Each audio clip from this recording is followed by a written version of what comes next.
So the first one is about the canary. So Monday morning, we do our show Sunday night. I go to bed at like 3 in the morning, 3:30 in the morning every night. I get up at 7:30, quarter to 8, and I find this tweet in my feed. And it says, the bosses are gone. We're relaunching today as the Canary Workers Co-Op. Keep an eye out for updates throughout the day as we share the story of what came before, who we are now, and where we go from here.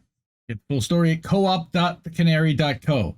Which is kind of funny. They're a bird. It's a coop, a co-op, and I was like, that's badass. So first of all, what's going on here? So the first thing is what's happening. All right, at Canary. So first thing is I click on the link. I'm like, this is really cool. That's a Canary turned 7. They have a whole website dedicated to the Canary Workers Co-Op, and this is actually in gray, but what do you call it? Our green screen is messing with it. So this article is actually part of a series, and we're going to cover 2 of the articles about the workers' revolution, which led to the Canary becoming the Canary Workers Co-op. This is in the UK. You can read all the articles in the series and visit the new dedicated page. Again, that's Canary Workers Co-op.uk. If I go backwards, you can see what the URL is here. Right there, coop.thecanary.co. COO or coop.thecanary.co. So, what's going on here? So I'm like, this is awesome. What's happening? The very flowery, never a feathered beast to rest on the wing. The canary is in the midst of radical changes. We make the whys and wherefores, again, these are British guys, of that transformation in a series of articles and a dedicated page. Right? This October marks the canary's 7th birthday. So to accompany the multitude of revelations you can find elsewhere on our new improved website, here's a potted history of the canary's journey so far. So we're going to go a little bit further back. What happened? How did they start? Again, a potted history, right? This is Colin's going to love this because Colin actually, he has British roots. So does Joe Nice. The early days of the canary, right? Took flight again. They use bird references, which I also love because Indie Left has had a bird kind of tied to it. We kind of dropped it a little bit now, but we'll come back to it. The Canary took flight in October 2015. Within a few weeks of its existence, mainstream media outlets started freaking out. They had good reason to do so because the Canary was calling them out on their shit. I love it. For years, there's been growing dissatisfaction among the public with the overwhelmingly right-wing establishment media. This was one of the reasons why the Canary came into being, right? So the hunger for an alternative was clearly reflected in our readership, with the publication reaching millions monthly from quite early on, right? 2015 was also the year that Jeremy Corbyn became the leader of the Labour Party. He championed ideas that promised to upend the status quo.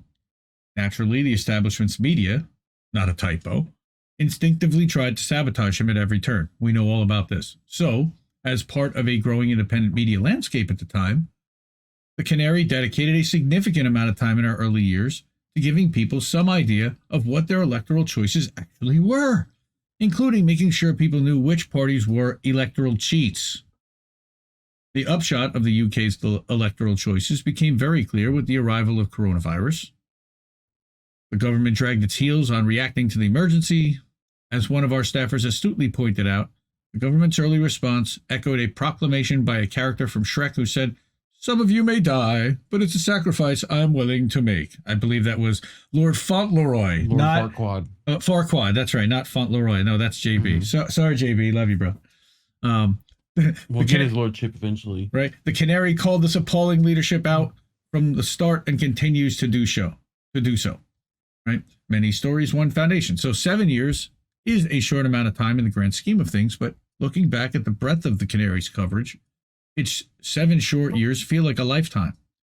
From the arms industry to the welfare state, via police brutality, and the sixth mass extinction, we've cast a wide net in terms of reporting.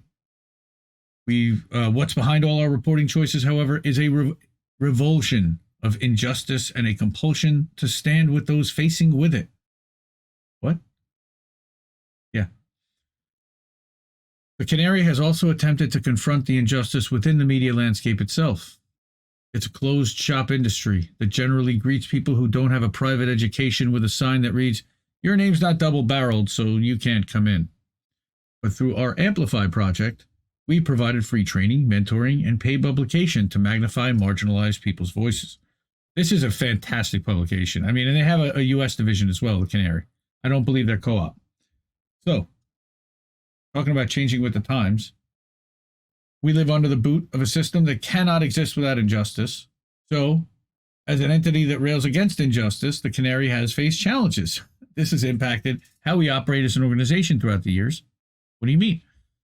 We began, for example, as an organization that largely derived income from advertising revenue, but moves by social media giants to limit the reach of independent media, bogus attacks on us, and other factors ultimately propelled us toward the adoption of a different model, a membership-based model where most of our income comes from the generous people who financially support us. We are immensely grateful to our supporters for financing our work, and we feel a deep sense of responsibility to them.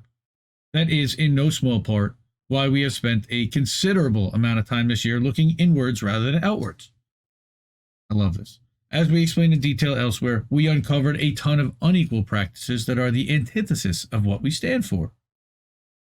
So, we got rid of the bosses, and we started laying down the foundations for our transformation to the Canary Workers Co-Op. Fuck yeah. As we set out on this ambitious and necessary newest course, one thing is for certain: we will need members, old and new, to help our birds soar. So this is Tracy Keeling. She's a member of this Workers Co-op. It's really badass. That's half of it.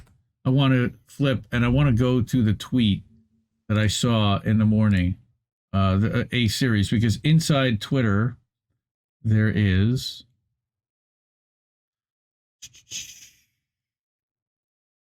Is morning? No, inside Twitter. Let's bring this over into my browser. Why can't I? Okay. There we go. That works. Okay. Yeah, it didn't exactly do what I wanted, but that's Messages. okay. Yep. Messages. Message. Mm-hmm. Yeah. In Yeah, domain. hit the arrow, weirdo. The bosses are And your gone. messages. We're now the Canary Workers Co-Op. Thank you. Hey, The Canary has undergone a workers' revolution. trying We to are help you now a out. cooperative with a structure that is run democratically by the people who I don't actually hear work this here. because you're not sharing it, but that's fine. We pass decisions in open meetings I'm where everyone sharing gets a desktop say and everyone's screen vote and not counts, and we app. make decisions transparently and collectively. We are now truly embodying the sort of work, environment and community spirit that we advocate through our journalism. There is no other truly radical working class-led media outlet that is run by the workers and has the reach of the Canary Workers Co-op. Faced with an ultra-authoritarian Tory government, millions on the brink of destitution, escalating global conflict and multiple environmental catastrophes, the need for strong, independent, disruptive journalism has never been more urgent. This is what a real media revolution made by the people for the people looks like. Join us.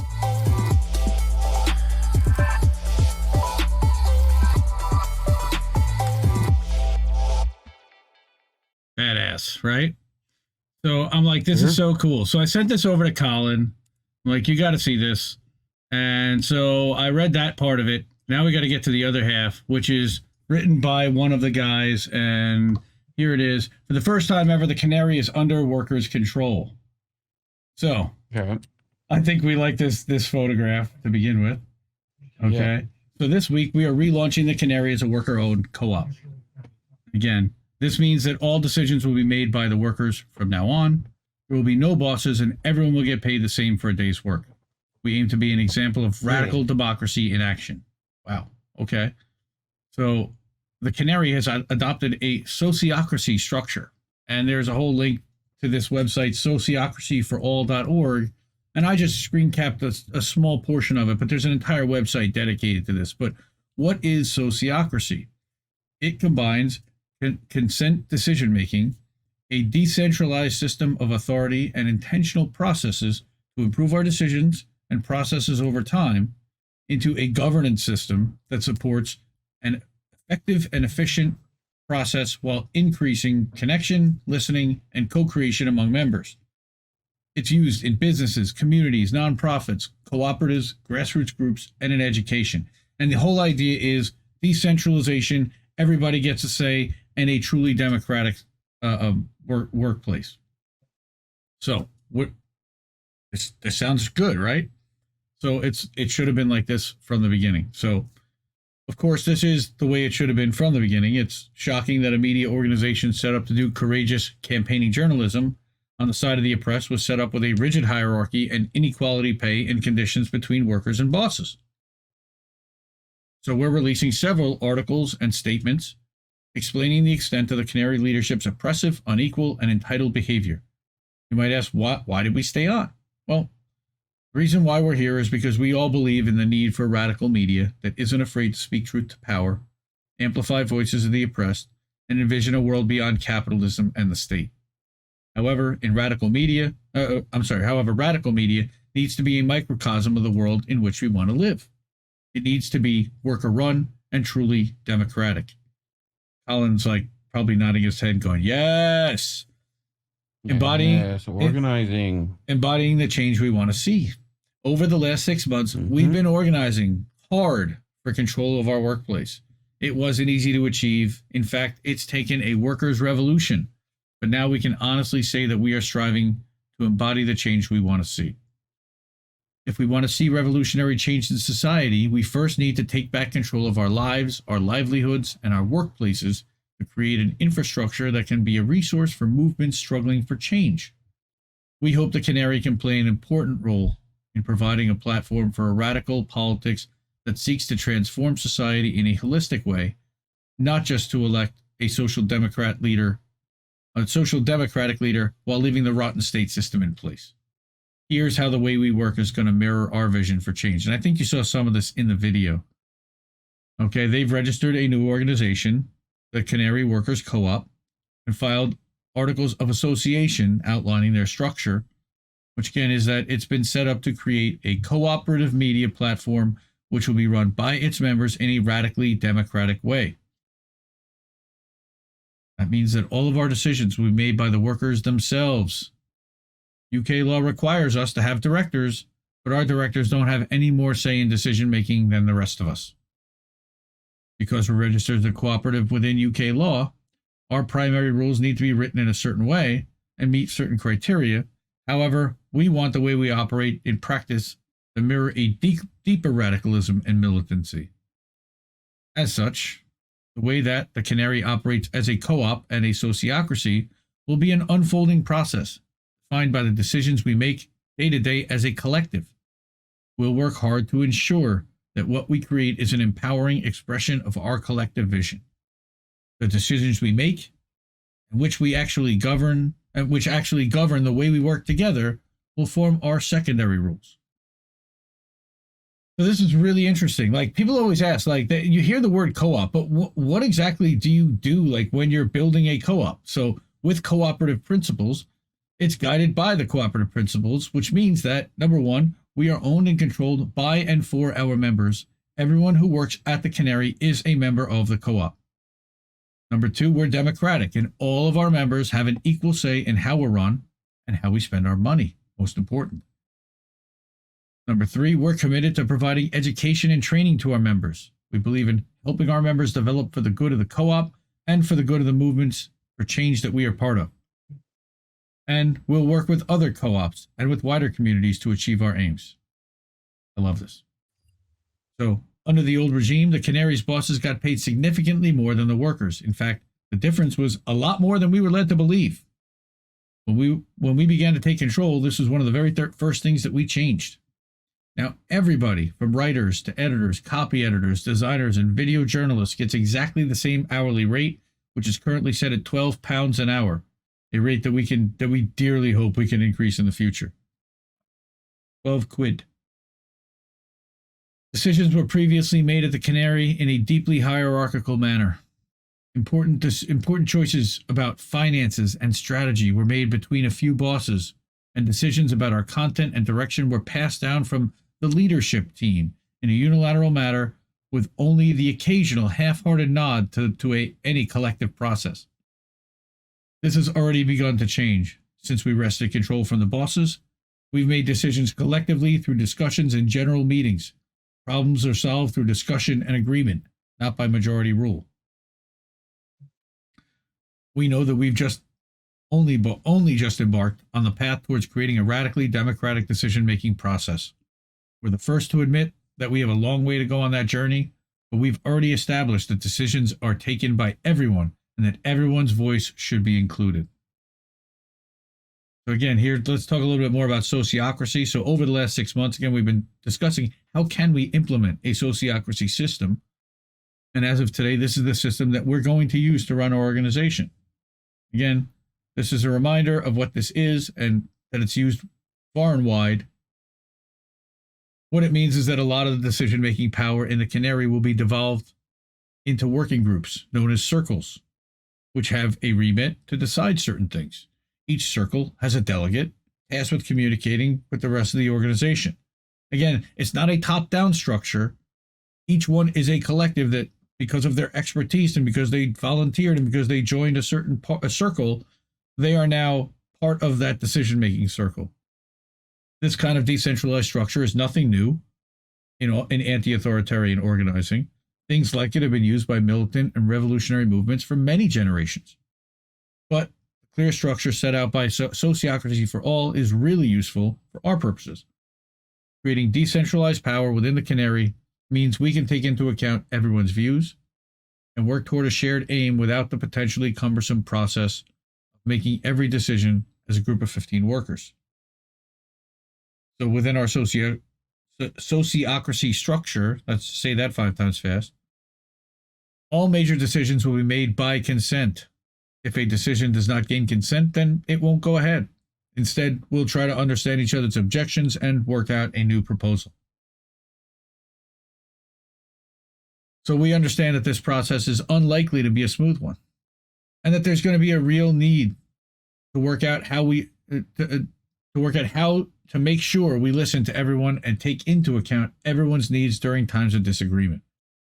But we're proud to be adopting a structure which has collective decision-making and non-hierarchy at its core. The Canary Workers Co-Op doesn't only want to exist for the good of its members. We want to be part of building power from the bottom up and outgrowing our current unequal and unjust system. We want to collaborate with other co-ops, particularly radical media co-ops, and social movements to further this aim. And we're proud to launch the Canary Workers Co-Op today. We feel we can finally begin to live up to the values that we write about on this site.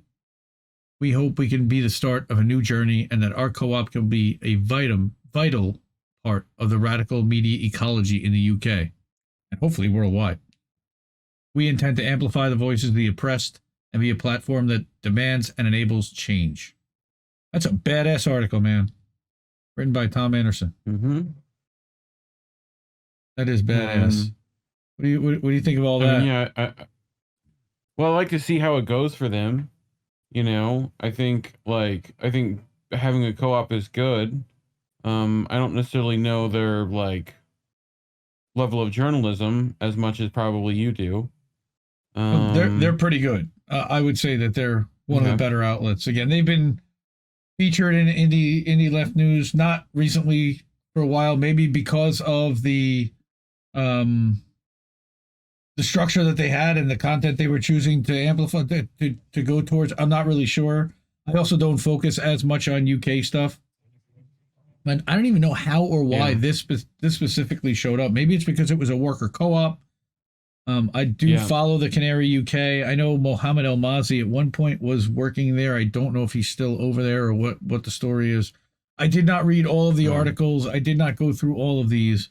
And I think that is the end of this segment. Yep.